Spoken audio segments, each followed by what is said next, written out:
So hello fellow Earthlings, this is Earthling 6455463728 and David Blaine and his Ascension, as well as his appearance on the Joe Rogan Experience. All very interesting stuff. For one thing, I looked at David Blaine's Ascension, and one of the things that struck me was one of the people that he'd hired, a parachute expert, I think, who was saying that he had lost more than 100 friends to parachuting, and that did not inspire confidence. Of course, one of the other parachutists was like, I wish I had 100 friends. And that was it was slightly funny. He was talking about parachutist humor, and that was kind of interesting, but like I said, kind of scary as well, that 100 people that died. And of course, I think, has it been even a month that there was a report of somebody parachuting for the first time who died on a tandem shoot with their instructor? That, of course, is scary as well. It doesn't happen very often, but it's still pretty scary. One thing that I thought was kind of scary as well was the fact that it was a mix of people wearing masks and not wearing masks. And seeing as this was in Arizona, where Arizona had a pretty bad outbreak of the virus, that does not inspire confidence either, that everybody was not always wearing a mask, even David Blaine. I can understand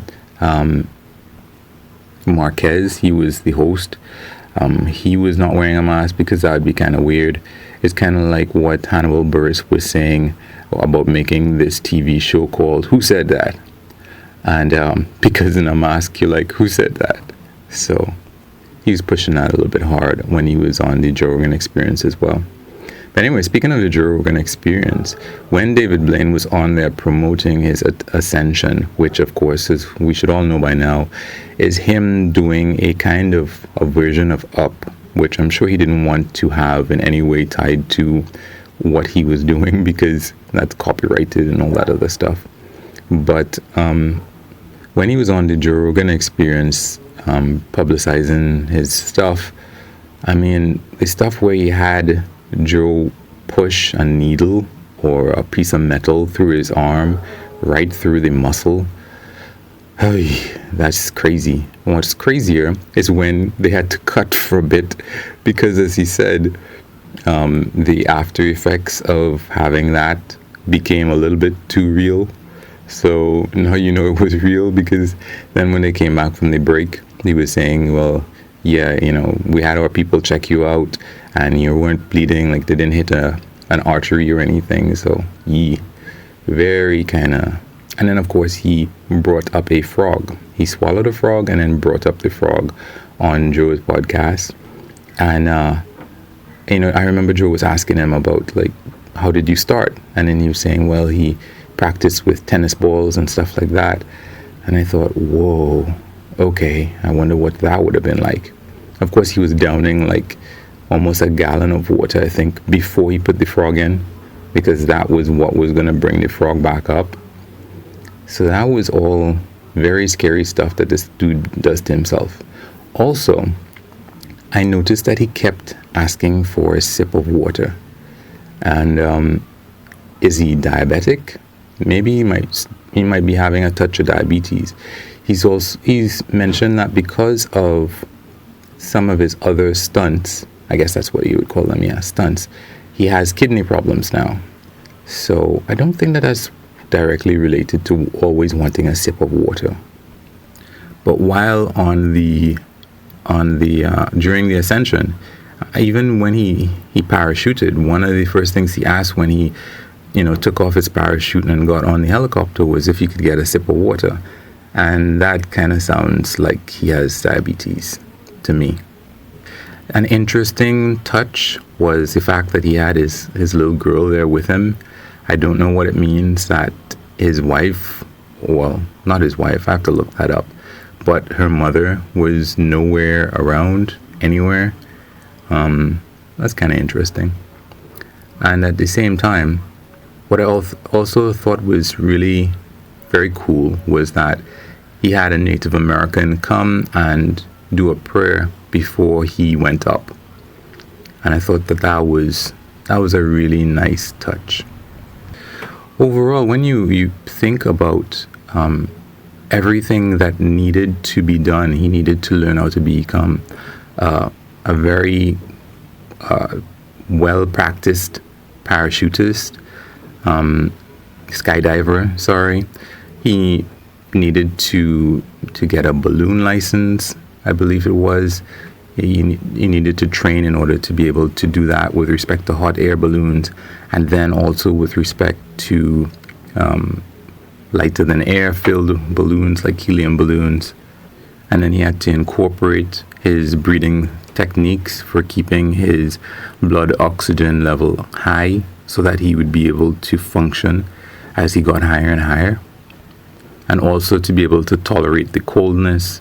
And those would have been things that he would have incorporated from other stunts that he did, where he was holding his breath for so long in that giant glass bubble, and where he was in an ice cube for so long. That just reminds me of when he was on the Joe Rogan Experience. He was talking about when he was in the ice, and he was trying to see how long it would be for him to be in the ice still. So he said that he asked someone the time, and so they told him, like, let's say it was 3:43, and he said he waited for hours and hours and hours afterwards before he asked them the time again, and then they told him that it was 8:44. Like 1 minute had passed, and he thought it was hours and hours. That was just kind of hilarious. But all in all, I guess there was I have to admit, there was this teasing part of my mind. I was like, is this really that interesting or not? But yeah, there still is the terror of the fact that you're up there alone. It's only when he got to the stage that I remembered. I was like, whoa, right. You don't have a basket. You don't have anything to stand up on at all. You're going to be up there by yourself. And you could kind of see the effects of that when he got up there, and there was all of this mismatch in communication. And then there's a big, huge battery that powers everything that's on his back. And he was talking about how hot it was getting at some point. You're up there alone. You have to make sure that you keep your blood oxygen levels up so that you are coherent and you're able to do everything without making a mistake. And then you have to deal with the cold, that your fingers are still functioning, that they're working, even if your mind is working, that your fingers are still working because of the cold, and nothing gets stuck and nothing gets frozen. And then you have to make sure that, you land properly. In one instance, he was talking about how he clipped a fence as he was coming down when he was training, and his whole body flipped over the fence, and he was showing the blood and stuff from where he got scratched up on the fence. And then they were talking about that whole thing that can happen, that can end your life basically, where you get fixated on the spot that you don't want to land on. So there's that as well. There's making sure that when you get up to the point where you need to use oxygen, that whole system works, because you're not going to be able to rely on your breathing techniques anymore. You don't want the wind to suddenly pick up and carry you far, far away from where you were supposed to land. You don't want the balloons to pop prematurely, and then you're in a hustle, you're in a hurry to try to get out of all of that. It is so interesting that something that looks on the surface of it so simple, and there are just so many ways to die. And to close it all out, it just reminds me of when he was on Joe Rogan's podcast again, and he was talking about how he first got started in magic, and about the fact that I think it was a librarian who was showing him card tricks, and at the end of the day, when his mother would come and pick him up, he would show her the card tricks, and he was just so excited talking about how excited she would be to see the card tricks that he learned. And that's what motivated him to get more involved in magic. And this idea that this guy by himself is holding on to a bunch of balloons and soaring off into the sky, into the heavens, and then is able to safely reach such, really unmanageable heights, and then safely disconnect himself and skydive right back down to the ground safely. It is kind of cool. So anyway, guys, be nice to each other. Peace.